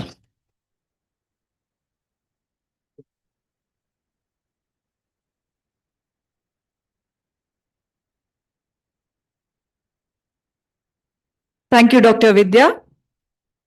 Next, I request Dr. Rajeshwari L., Professor and Head, Department of Physiology, to introduce the staff of her department.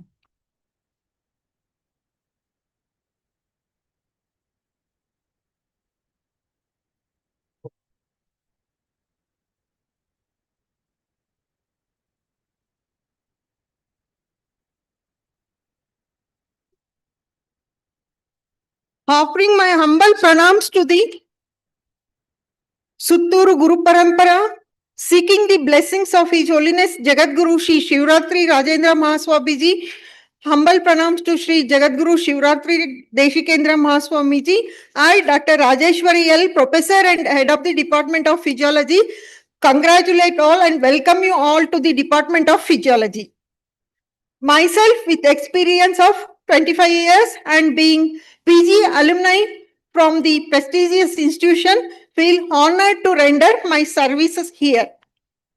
Physiology deals with the normal functioning of the body, which is the foundation for medicine.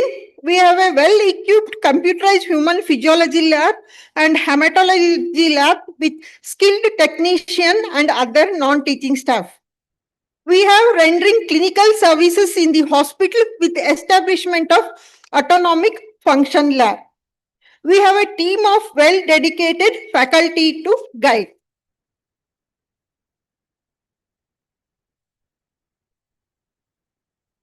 Now I will be introducing faculties of physiology department. We have Dr. Rajalakshmi R, professor with experience of 25 years. She is UG and PG alumni of this college. She is one of the most disciplined and dedicated teacher with keen interest in research and with many publications.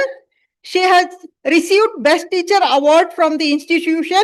She has guided PhD and MD medical students. Dr. Asha Shekhar, professor, PG alumni of this college.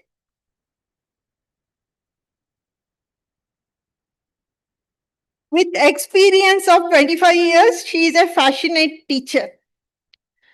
Dr. Vijaya Vagish, associate professor, PG alumni of this college with an experience of 17 years.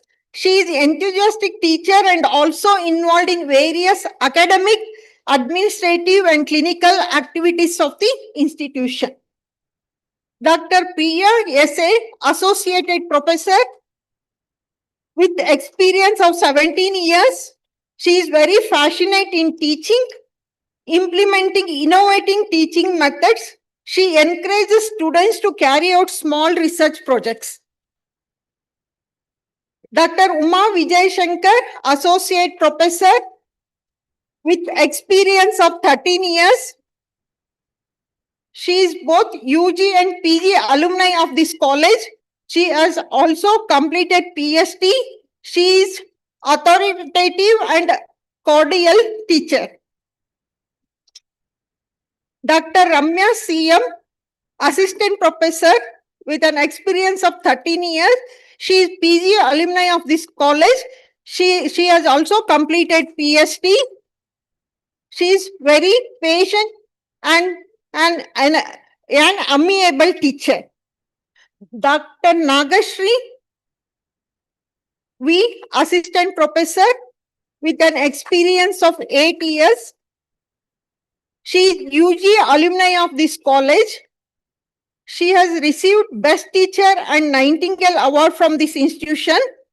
She is good in creative teaching strategies.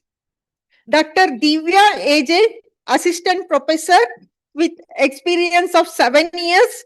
She is easygoing and kind-hearted teacher. And then Dr. Sana Siraj, assistant professor with experience of 2 years. She is calm and compassionate teacher. We have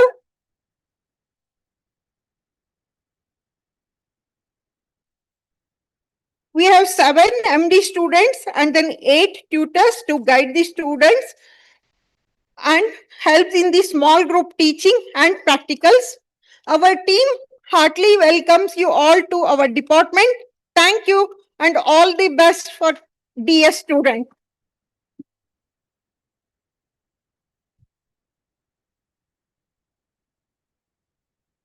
Thank you, ma'am.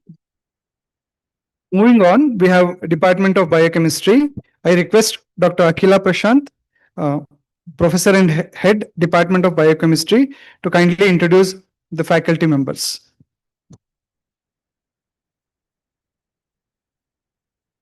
Good afternoon, one and all assembled here. Seeking the blessing of His Holiness, I proudly welcome you all to the JSS family and congratulate you for joining JSS. The Department of Biochemistry stands on 3 pillars, academics, diagnostics, and research. So coming to academics, we train all the UG and PG students and continuously conduct workshops, CMEs, and conferences to increase the knowledge of biochemistry across all regions. And coming to diagnostics, we have a 24/7 hospital in the, diagnostic lab in the hospital at JSS, which is NABL accredited, and we run around more than 5,000 investigations per day. And we have the largest number of investigations which come under the scope of NABL. And this lab of ours is also recognized by International Federation of Clinical Chemistry and Laboratory Medicine for their professional scientific exchange program. So we have several people from abroad coming to our lab to get trained. So that's something which we are proud about. And thank you. And coming to the research front, we have established the Center of Excellence in Molecular Biology and Regenerative Medicine in 2012, which is funded by various funding agencies like ICMR, DST, DBT, and the state funding also, that is from VGST, Vision Group of Science and Technology. We have about more than 50 projects running in the department, which amounts to more than 50 crore of amount. So if you are interested in research, you can always approach any of the faculty members of our department. Recently, our department also has been recognized by ICMR as Collaborating Center of Excellence. So this is because of the continuous work which the faculty members are involved with. So now I take pleasure to introduce these faculty members of the department. First and foremost is Dr. Suma MN. You would have seen her in the morning. She's currently serving as a Dean Academics at JSS AHER, but her visionary leadership is what the department is now where it is standing, because she has headed the department for the past 10 long years and then served as vice principal of the JSS Medical College. Now she is a Dean Academics at JSS AHER. Next is Dr. Prashant Vishwanath. He's my better half. So he is serving as the Dean Research at JSS AHER. Again, he's not here in the crowd. He has done his MBBS from Nagpur University and his MD from KMC Mangalore and a PhD from JSS AHER, and now serving the JSS AHER in the capacity of research. Next is me in line, Dr. Akila Prashant. I have done my MBBS from Adi Chunchanagiri College and MD from KMC Mangalore and PhD from JSS AHER and PG Diploma in Genomic Medicine from University of South Wales, UK. And here since the past 18 years and heading the department since the past 3 years. Yeah. And then we have Dr. MBSST Subbarao sir. Yeah, so he's MSc from the University of Mysore, PhD from, MSc from Andhra University and PhD from University of Mysore, and then postdoc from Penn State University, USA. He's also there in our department from the past 17 to 18 years. And his area of research is mainly cancer biology, and he takes immense interest in training the students in carrying out various research projects. Next, we have Dr. Rajesh Kumar. He's again, MSc from Bangalore University and PhD from University of Mysore. He worked in Johns Hopkins University, USA, and he has come here through the DBT Ramalinga Swami Fellowship, which is a prestigious fellowship offered by the Department of Biotechnology. And his area of interest is mainly cardiovascular disorders and indoor air pollution, and is having several publications and patents to his credit. Next, we have Dr. Prasanna Kumar Santekadu. He is again the professor in the Department of Biochemistry, MSc and PhD from University of Mysore and postdoc from Virginia Commonwealth University, USA. And he also has joined our department through the DBT Ramalinga Swami Fellow, his better half. So we have 2 couples in the department as of now. So sir's area of interest is mainly obesity and fatty liver disease and hepatocellular carcinoma. Again, he's having several publications, both scientific and literary. He writes for the newspapers as well as novels. So he has several books released on his behalf. Next, we have Dr. Shweta N.K. She's a proud alumni of JSS, MBBS, MD, and PhD from JSS itself. And she has a passion in maintaining quality in diagnostics. She was a chief quality manager for the NABL our accreditation process, wherein we had to transition from the previous guidelines to the latest guidelines. So she played a key role in that. Next, we have Dr. Kusuma KS, MBBS from Siddhartha Medical College, Tumkur, and MD from MS Ramaya Medical College, Bangalore. And she's a member secretary for the Clinical Audit Committee at JSS Hospital. And her area of research is sarcopenia, frailty, and elderly individuals. Next, we have Dr. Devanand D. Again, he's associate professor in the department, but now serving the university at the capacity of assistant dean academics. So you would not see him also very often in the department as such. But again, he's MSc from KMC Mangalore, PhD from Manipal University. Next, we have Dr. Divya. I think Dr. Divya P. Kumar, the better half of Prasanna. She's also busy with some commitments, so she's not here. But she's associate professor in the department, pursued MSc and PhD from, MSc from University of Mysore, PhD from Virginia Commonwealth University, USA. And Dr. Sujata, assistant professor of biochemistry, pursued her MSc from University of Mysore and PhD from JSS AHR, having a vast experience of 30 years. And she's known for her constructive criticism and valuable feedbacks.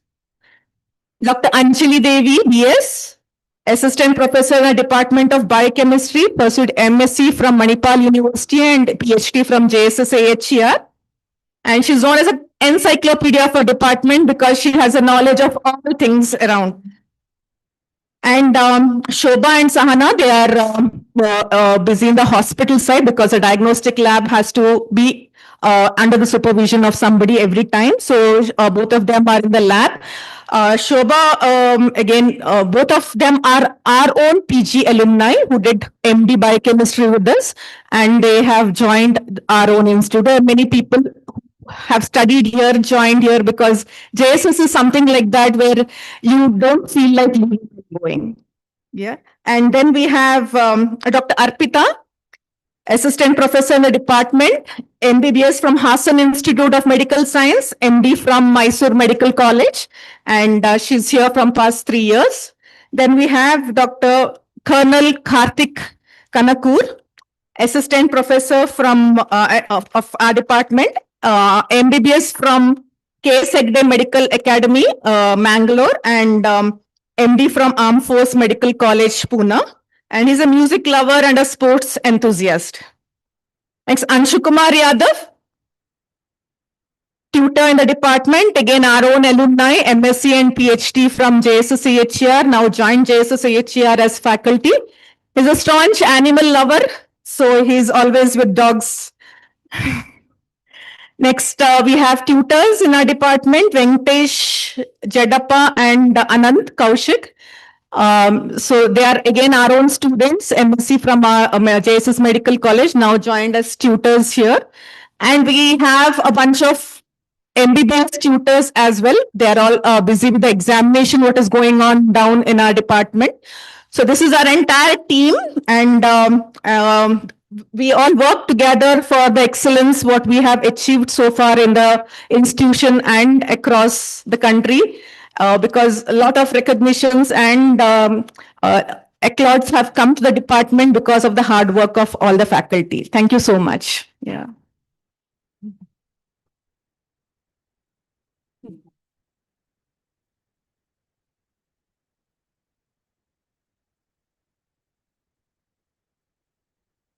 Thank you, Mar. Lastly, the Department of Community Medicine. I request Dr. Sunil Kumar D, Professor and Head, Department of Community Medicine, to kindly introduce the staff of his department.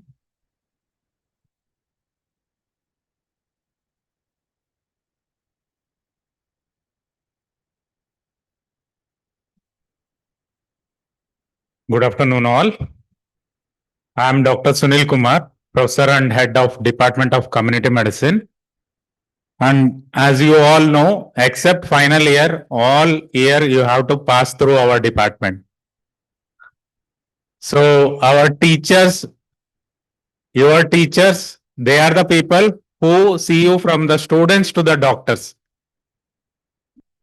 First of all, I will like to call our faculty, Dr. Praveen Kulkarni, Professor and Department of Community Medicine. Hope all of you know him. He is also a Vice Principal of JSS Medical College. Next, Dr. Smita MC. She is both UG, PG and PhD of JSS Medical College. Next, Dr. Naina. She is Associate Professor in the Department of Community Medicine.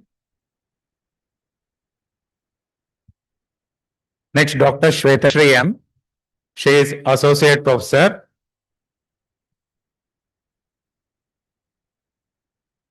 Dr. Amoga Sri, Assistant Professor.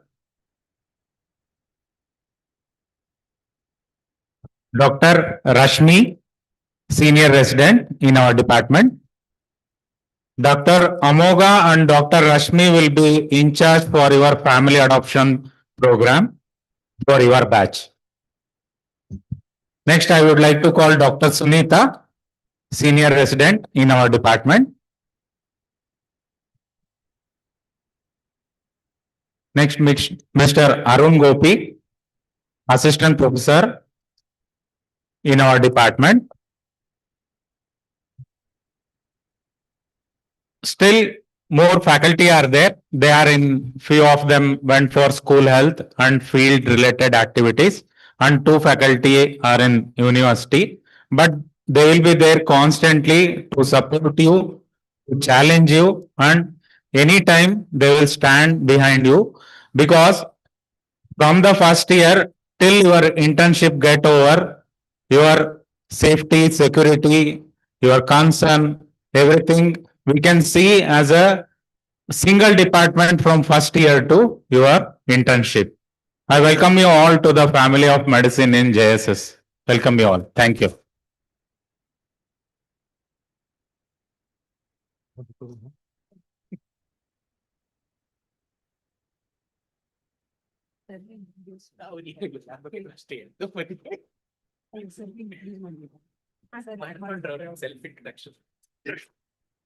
Thank you, sir. Next, we have Dr. Poorna Bansal. She is an intern with us and she is here to share her experiences and perceptions about studying in JSS Medical College. Dr. Poorna.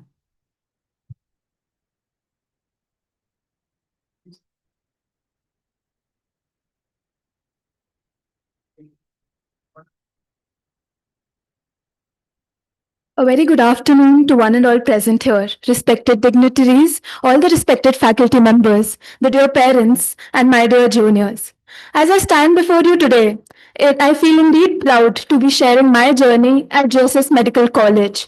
A few years ago, I was exactly where you are now. Not exactly though, because in 2020, we had our induction program held online and we were literally staring at tiny Zoom squares, figuring out mute-unmute options instead of meeting people in person.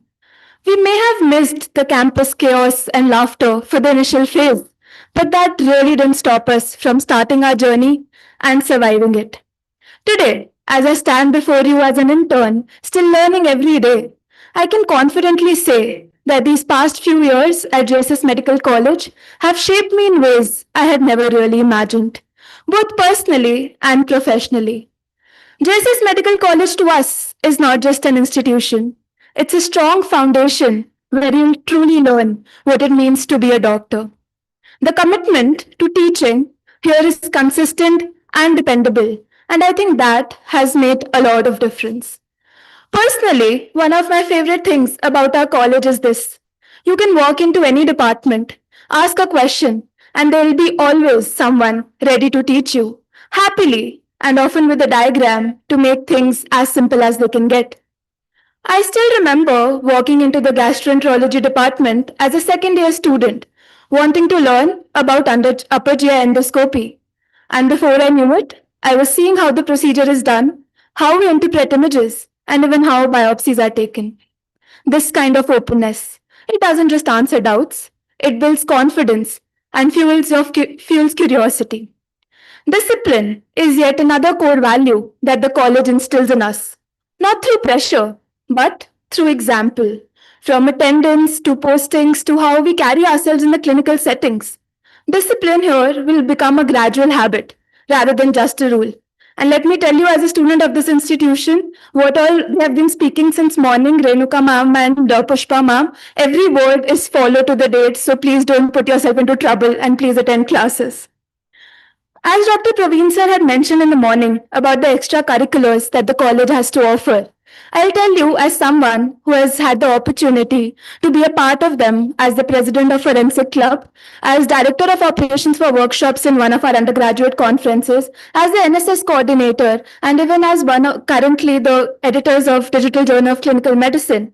While balancing my academics, please don't treat these as mere extras during our journey. They'll shape you as much as your textbooks would do. And some of my best memories come from late night practices, organizing events, running around on zero sleep, and still managing to laugh through it.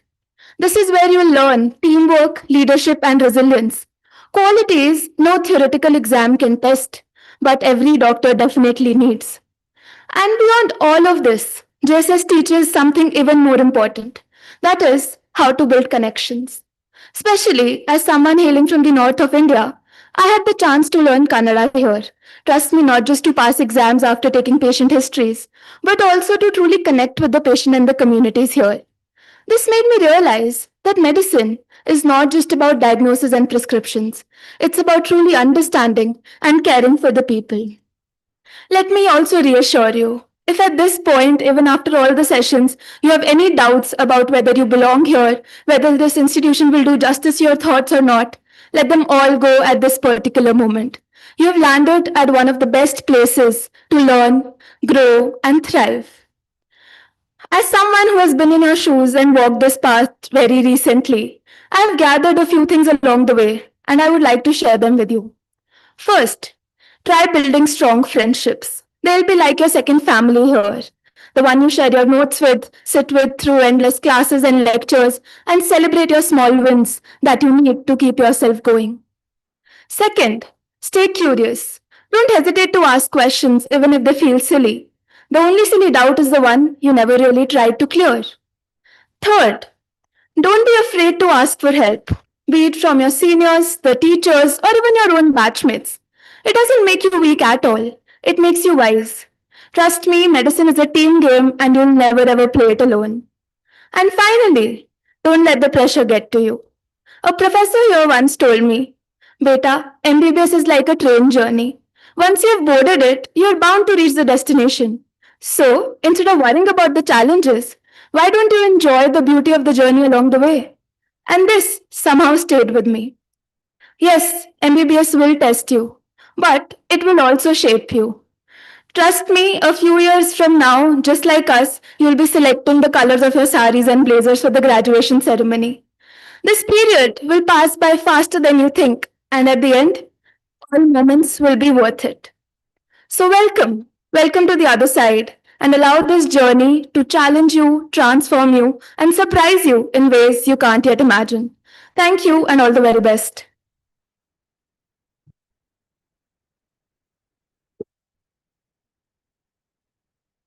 Thank you, Dr. Purna, for your inspiring perspective on life as a medical student here.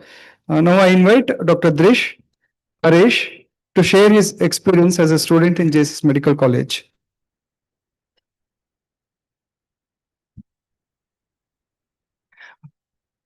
Good afternoon, everyone. I'd like to extend a very warm welcome to our respected teachers, nervous parents, and excited, or rather, I'd say exhausted students. They say in medicine, you never stop learning. My name is Drish. I'm currently an intern who's working in the hospital, and I was exactly as Purna said, where you were 5 years ago when I first started my MBBS journey at JSS. When Dr. Arun first called me up and informed me that I would be speaking to the new batch of students, I really didn't know what the right thing to say would be. Then I put myself and I thought, what would I say if what would I want to hear as a first year MBBS student? So first I thought I'd talk about the city. So as someone who's not from Mysore, I was very hesitant about shifting to a new city, away from parents, away from friends, away from everyone. But then my parents were the ones who pushed me, saying that the new city would help me become independent and staying alone would make me more of an independent person. And looking back, I never realized how true that statement would be, especially in a city like Mysore. When I tell you this, it is very true. Like about a batch of 200 of us, I don't think there is a single person who isn't in love with Mysore, especially after, at the end of the 5 years. And everyone, if they could, would love to stay here longer than their course allows us to. Now moving to wonderful teachers, as you've already seen some of the first year teachers. I would like to say from first year to final year, there's always been at least one professor who's helped me and guided and shaped my approach to medicine the way it is right now. I've never had to hesitate to approach a PG, a senior, or even professor because they've always tried to interact with me to the best of their abilities. Your seniors will always be your best guides as they've gone through exactly what you have. Approach them, ask them doubts, take their help, but make sure you do it responsibly. Classes at JSS aren't only the teachers teaching you. There are classes where you will be making the presentation, then you will be teaching your fellow batchmates. But medicine is not only books and bones. It's about enjoying the little things in life. As Praveen sir rightly pointed, we have many extracurricular activities like our academic fests and conferences. In fact, as sir mentioned in the club, so as Poorna is the president of the forensic club, I helped found the quiz club of our college and I was also vice president of the literary club. That allowed me to expand my horizon so much just beyond my books, which is why I implore you to be active, be proactive, try to do as many extracurriculars as possible. Not only is it good for yourself, it's also good for your CV and your resume if you are trying to build one. Then again, with the Model United Nations, we not only have medical extracurriculars, we also try to explore non-medical as much as possible in our free time. Then the college also puts out its own magazine, as sir said, it's called Samarthya. In fact, this year I'll be the editor-in-chief along with a batchmate. So we'll also be picking up people from your batch to run to be editors. So you yourselves will be designing the magazine. You guys will be deciding what runs, writing articles. It's a student-run, student-led organization.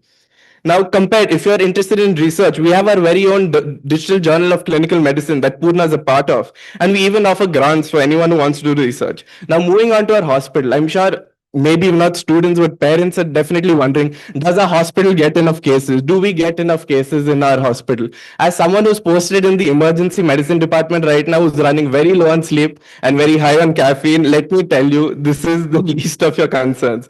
Not only do we get more than enough cases, but we get a good variety of cases, as we're the major tertiary center receiving patients from 4 districts that are closest to our hospital. Now, coming back, if there are some points I want you to take back home with you, that is for both the students and the parents. The first one would be learn to forgive yourself. We work in a high pressure, hyper competitive environment. Every day will not be perfect. There will be good days, there will be great days, and there will be even bad days. Never lose your confidence and self worth. Make sure you always make time for yourself and make time to unwind. Best time right now, Dasera is upon us right now. Explore the city, go out with your friends, make new friends. Be enthusiastic, make sure you ask for opportunities because the more you do, the more you learn in MBBS. And last but not the least, enjoy MBBS. It may be hectic, it may be stressful, but enjoy your college experience. You only get it once. Thank you.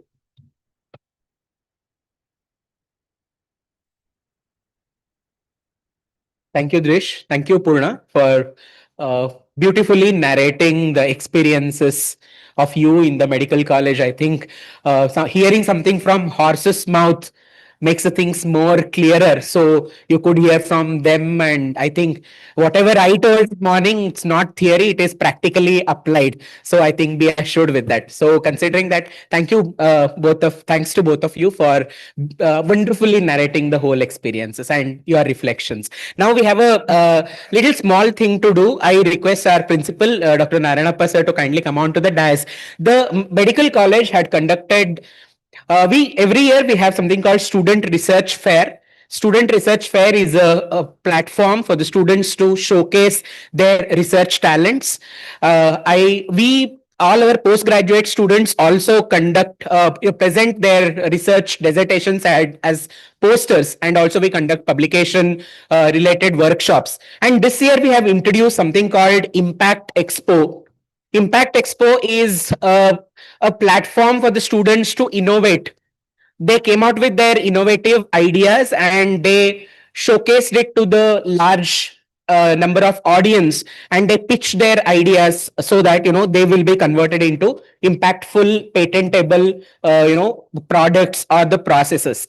This whole program was organized last month, and we would like to acknowledge the coordinators of this particular program who organized this event meticulously.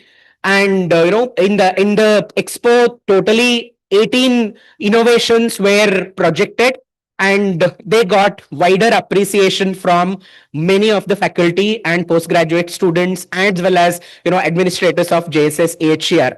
So two important faculty who organized this event, we want to extend our congratulations to them, and we would like to felicitate them. I request Narayanappa sir, Principal, JSS Medical College, Dr. Pushpalata, who is Dean Internal Quality Assurance Cell, and Arun sir, who is Coordinator of Medical Education Unit, to kindly do the honors. First of all, let me call Dr. Shweta Shri. Shweta Shri is my colleague from the Department of Community Medicine, Associate Professor in the Department of Community Medicine, who organized this event very, very meticulously. Congratulations, Shweta. Please give her a big round of applause.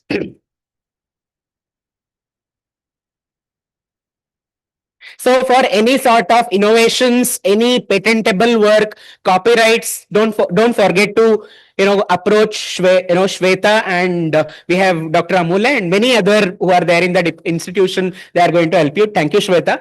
And we have Dr. Amulya. Dr. Amulya is the first innovator of JSS Medical College. With her, the journey of innovation started. Dr. Amulya is Assistant Professor in the Department of ENT. Thank you, Amulya, for taking your time out in the busy clinical schedule and organizing this event. Thank you. Thank you very much, sir. Thank you, Pushpa ma'am. Thank you, Arun sir. Now over to MCs.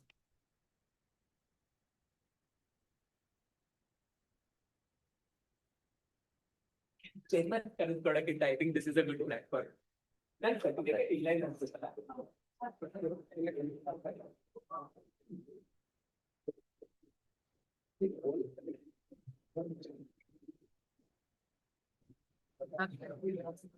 Feedback.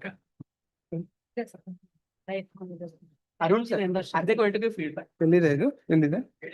Sir ಇದು green colour ಇದೆ but feedback ಆದ್ಮೇಲೆ ಅಂದ್ರೆ sir Arun sir ಇದು connect ಮಾಡೋದು ಸರಿಗೆ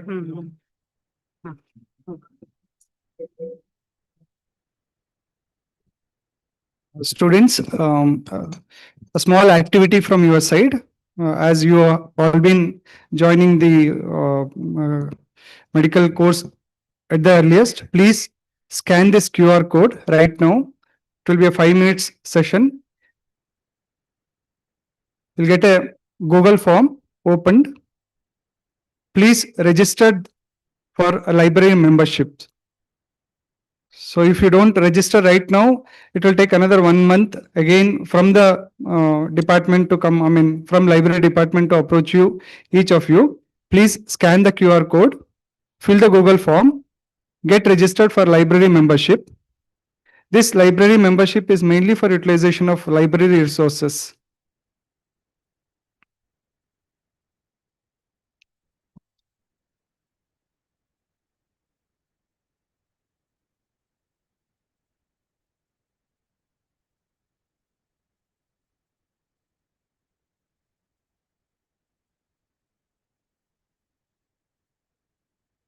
So as we come to an end of today's session, it will be, I really understand that it was an elaborative whole day session.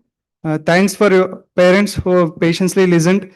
Almost full house is there even at 5 o'clock, 4:30.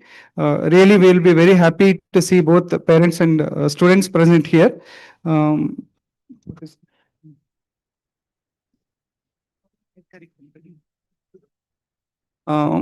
Um, from Jesus family, I request at least one parent and one student to come over here to give a feedback. It is very important for us. There may be some positives, there may be some negatives in whatever is said and done. I request a parent or even two, three parents come over here. Will be happy to listen. I request any volunteer, please come over the dais and speak what exactly your opinion on today's program. Please come, sir. Please come.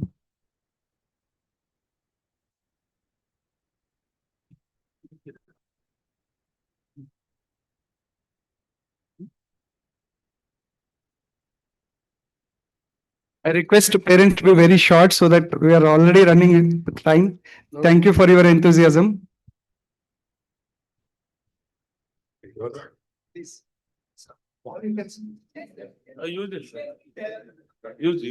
Yeah, as my name is Sanjeet Jha, and my ward Arya, my daughter, she has been inducted today. The reason why we had, I mean, she had multiple options to go here and there, and the reason why we chose JSS, and in the first round itself, that there's, and I heard one of the speakers talking about what this particular institution gives is, of course, the academics. On top of it is the culture, and that is something which excited me. And in fact, both of us, like as a parent and as a student, and we thought that this is the right choice, right? So that it inculcates the value, and of course, it shapes completely. So that was the idea behind. Thank you. Thank you, sir. Thank you. Thank you. So I visited the college around 3 months back, and Dr. Kulkarni, Praveen Kulkarni was so humble. He made me visit complete campus. He spent me more than half an hour. So one thing which I liked about this particular campus was obviously the faculties are accessible. That's the one thing which, I'm coming from the Delhi side. My daughter Shriya Chabra, she has joined today's program. So that's one thing. Accessibility was one area which I was literally impressed. But today's session, I saw a lot of inputs, or a lot of stuff which you guys were very open, inviting students for the research part. So that's another area which always, as a parent, we always look forward to the student who is coming to the college. She should learn something. So the learning part is taken care. So we are going back as a satisfactory student, as a satisfactory parent for this particular matter. And thanks a lot for arranging this particular, schedule. Me and my spouse was talking.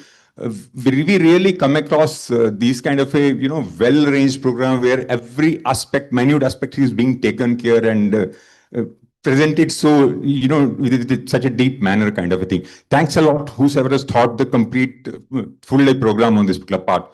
I'm really, thankful to all of you. Thank you, sir. Thanks a lot.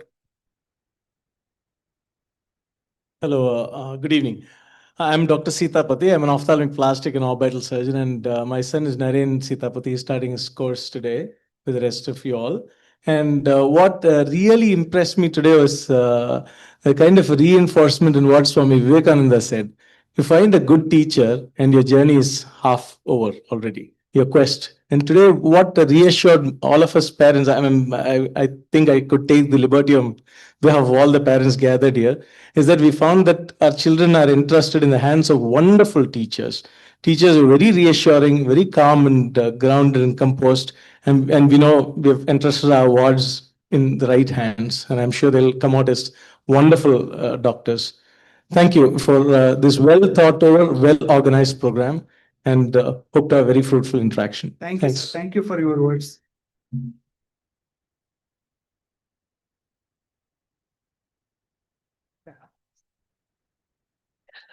Namaste, good evening to everyone present here. I would not talk much about this institution, as everybody knows already it is proven. As told by Sir, I would like to express my views about today's program. When I saw the minute-to-minute program which we received on the mail, I was just wondering from 10:30 to 4:30 what it would be like. It would be so tiring, or I could not just understand. But what all the speakers, the chief guest, the administration, everybody spoke so well, and it was so informative and at the same time. The chief guest, Dr. Patil ma'am, was so much, she expressed her valuable inputs for the students, and really the vice chancellor sir and the principal sir, all they expressed, and her insights were really very fruitful for the students. So today's program was a huge success, and in a very systematic and organized manner, and I should not express, see the full hall proves it, that it was so fruitful and wholesome. Myself, Dr. Shahina Khan, mother of Juveria Raza Khan. Thank you. I'm from Patna, Bihar. Thank you, ma'am. And I love the city Mysore also.